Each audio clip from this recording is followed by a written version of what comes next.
Welcome back. आज की इस वीडियो में हम लोग कॉल बैक फंक्शंस जो प्रॉब्लम क्रिएट करता है, कॉल बैक हेल, उसके बारे में डिटेल से देखेंगे कि ये क्या चीज़ होती है। कॉल बैक फंक्शंस हम लोगों ने पिछली वीडियो में देखा था कि हमारे पास एक ऐसा फंक्शन जो दूसरे फंक्शन को एज एन आर्गूमेंट ले और कुछ एसिंक टास्क परफॉर्म होने के बाद वो रिज़ल्ट उसको पास करके उस पर कुछ ऑपरेशन कर दे। सो बेसिकली हम कॉल बैक प्रॉब्लम हमारे पास ये इस एसिंक फंक्शंस होते हैं। टॉप लेवल का एसिंक कुछ ऑपरेशन परफॉर्म होने के बाद रिज़ल्ट दूसरे फंक्शन को रिटर्न करता है। वो उस पर कुछ ऑपरेशन परफॉर्म होने के बाद अपना रिज़ल्ट अपने अंदर वाले फंक्शन को पास कर देता है। सो बेसिकली हम जस्ट सिंपल एग्जांपल से समझेंगे पहले, फिर एसिंक टास्क एसिंक उसके लिए मस्ट है। तो बेसिकली यहाँ पे फंक्शन और यहाँ पे लेवल 1, जस्ट टॉप लेवल पे मैं इसको डिफ़ाइन करूँगा। यहाँ पे कॉल बैक 1 होगा और यहाँ पे मैं कंसोल डॉट लॉग करूँगा। यहाँ पे होगा लेवल 1 और यहाँ पे आके इस कॉल बैक 1 को मैं एग्जीक्यूट कर दूँगा। आते हैं अपने फंक्शन लेवल 2 पे, और यहाँ पे मैं क्या करूँगा, कॉल बैक 2 में पास करूँगा कॉल बैक कॉल बैक 2, और यहाँ पे कंसोल डॉट लॉग, ये लेट सपोज़ इससे जो फंक्शन रिटर्न हुआ है तो वो यहाँ पे पास हो गया, लेट सपोज़। तो यहाँ पे लेवल 2 और यहाँ पे हमारे पास कॉल बैक 2, ये एग्जीक्यूट हो जाएगा। फंक्शन 3 पे चलते हैं और ये इस तरह एक पैरामिड बनता जाता है। जितने आप ज़्यादा लिखोगे उतना मैस, उतनी रीडेबिलिटी में प्रॉब्लम। और लेट सपोज़ लेवल 3 पे अब हम आ गए। यहाँ पे ये कॉल बैक 3 एक्सपेक्ट करेगा और यहाँ पे मैं लिखूँगा कंसोल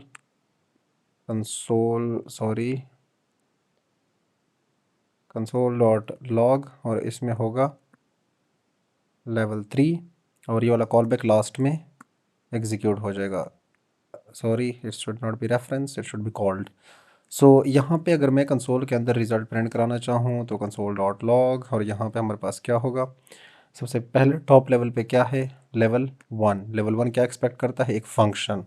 मैं एरो फंक्शन पास करूँगा क्योंकि वो सिंपलर होता है। यहाँ पे मैं आऊँगा और यहाँ पे लेवल 2 अगेन क्या एक्सपेक्ट करता है, एक एरो फंक्शन या फंक्शन, सिंपल फंक्शन एक्सपेक्ट करता है। लेवल 3 पे आऊँगा मैं और ये कॉल हो जाएगा। लेवल 3 हमारे पास क्या है, कॉल बैक के अंदर यहाँ पे अगर आप देखें तो बेसिकली यहाँ पे इसके अंदर कोई चीज़ नहीं हो रही और लेवल 3 ऑटोमेटिकली एग्जीक्यूट हो जाएगा यहाँ पे लास्ट में। सो यहाँ पे हमारे पास अगर रिज़ल्ट देखा जाए तो level 1, level 2, level 3 step wise हमारे पास जो है एग्जीक्यूट हो गई है। So it's a call back hello. Level 1 से जो रिज़ल्ट आ रहा है वो लेवल 2 को पास हो रहा है, लेवल 2 से जो रिज़ल्ट आ रहा है वो लेवल 3 को पास हो रहा है, और लेवल 3 से जो रिज़ल्ट आ रहा है वो लेवल 4 को पास हो रहा है। सो basically it's a pyramid shape, और टॉप टू बॉटम सारे फंक्शंस एक दूसरे पे डिपेंडेंट होते हैं। अब ये रीडेबिलिटी के लिए मसला क्रिएट करता है, आपका कोड मेंटेन नहीं आ सकता। सो बेसिकली कुछ इस तरह होता है। दूसरा, एसिंक की हमने बात की।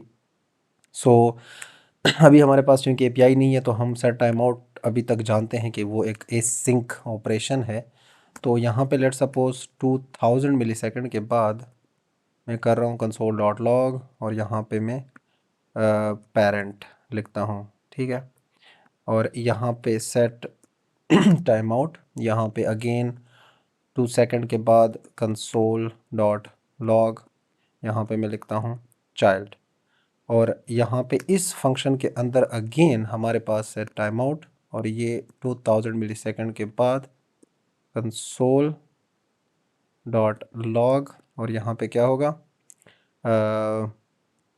चाइल्ड 2।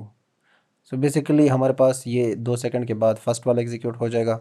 वो अपना रिज़ल्ट जो लाया है वो चाइल्ड 2 को पास करेगा, उसका जो रिज़ल्ट है वो चाइल्ड 3 को पास हो जाएगा। सो बेसिकली ये इस तरह वर्क करता है। तो ये तो एसिंक हो गई। अब इसके प्रैक्टिकल यूज़ केस क्या हैं। तो लेट्स सपोज़ हमारे पास एक यूज़र, आपने काफ़ी सारी वेबसाइट्स देखी होंगी जिसमें आप एक यूज़र नेम डालते हो, एक पासवर्ड डालते हो, वो यूज़र नेम जाके डीबी में चेक होता है। अगर यूज़र नेम वहाँ डीबी में फाउंड हुआ तो आपको लॉगिन किया जाता है, otherwise you are not authenticated. So basically इसको जस्ट एक डमी या प्रैक्टिस पर्पज़ के लिए हम देख लेते हैं कि फंक्शन और यहाँ पे गेट यूज़र फ्रॉम डीबी, और ये वाला यूज़र क्या करेगा, एक यूज़र नेम एक्सपेक्ट करेगा। अभी तो हमारे पास DB नहीं है, सो दैट्स वाई मैं यूज़र नेम पास करूँगा यहाँ पे और इस यूज़र नेम को चेक करूँगा दूसरे के साथ। और यहाँ पे होगा एक कॉल बैक, यहाँ पे मैं आऊँगा और यहाँ पे सेट टाइम आउट, क्योंकि ज़ाहिर बात है मेरे पास अभी API नहीं बनी, तो मैं एज्यूम कर रहा हूँ कि वो API 2 सेकंड ले रही है। सो यहाँ पे कंसोल डॉट लॉग, यहाँ पे मैं लिखूँगा user is getting from DB, user DB से आ रहा है। अब यहाँ पे कॉल बैक के अंदर मैं क्या करूँगा, जैसे ही मैं चेक करूँगा तो लेट्स सपोज कुछ सेकंड बाद, 2 सेकंड 5 सेकंड बाद वो यूज़र आ जाता है, तो उसका यूज़र नेम जो है it should B user name, वो मैं असाइन करूँगा, यूज़र नेम वाली प्रॉपर्टी जो है वो इसको असाइन करूँगा। और यहाँ पर पासवर्ड भी उसके साथ होता है, password let's suppose 1 2 3 4। So basically ये हमारे पास कॉल बैक के अंदर पास हो जाएगा। इस फंक्शन का इतना काम था। दूसरा फंक्शन जो है जो कि वेरिफिकेशन करता है, उसका हम यहाँ पे लिख देते हैं वेरीफाई यूज़र। ये अगेन हमारे पास एक यूज़र एक्सपेक्ट करेगा, क्योंकि ज़ाहिर बात है यहाँ पर कॉल बैक में किया जा रहा है यूज़र, और एक दूसरा कॉल बैक एक्सपेक्ट करेगा। तो बेसिकली यहाँ पे हम आते हैं और सेट टाइम आउट के अंदर यहाँ पे 2000 मिलीसेकंड, क्योंकि ज़ाहिर बात है अगेन ये कुछ ऑपरेशन है, एसिंक टास्क है, तो यहाँ पे कंसोल डॉट लॉग और यहाँ पे यूज़र इज़ वेरीफाइंग, कुछ लोडर या इस तरह की चीज़ आप शो करवा सकते हो।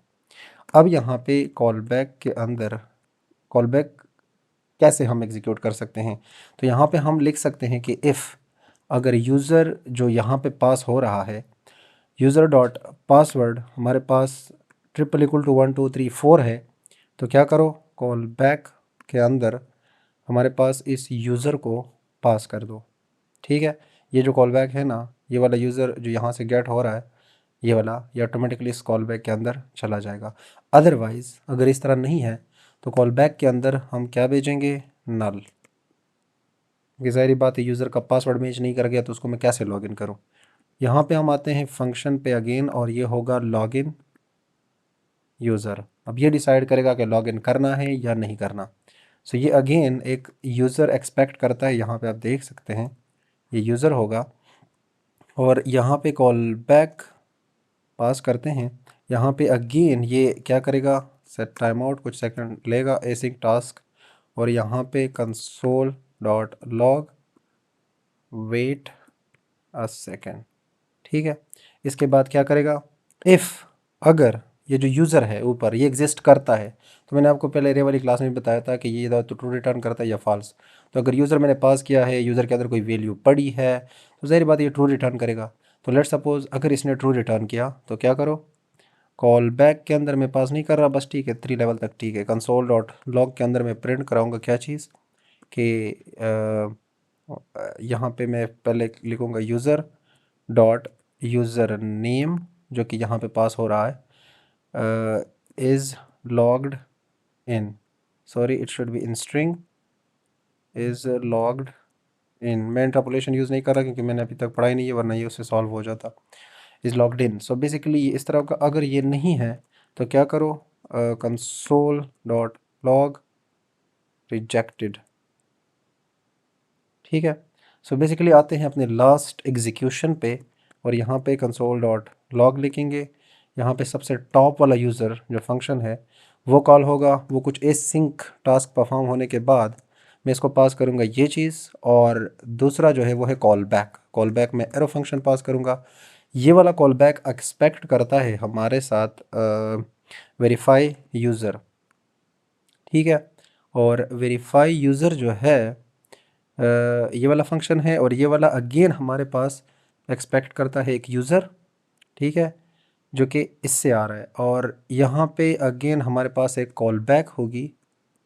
कॉल बैक के अंदर हम अगेन लॉग इन यूज़र जो है वो भेजेंगे, और लॉग इन यूज़र हमारे पास एक यूज़र एक्सपेक्ट करता है। तो देखते हैं कि ये हमारे साथ क्या प्रिंट करता है। User is getting from DB, ये वाला एग्जीक्यूट हो गया, कुछ सेकंड बाद उसने ये वाला रिज़ल्ट दूसरे को भेज दिया।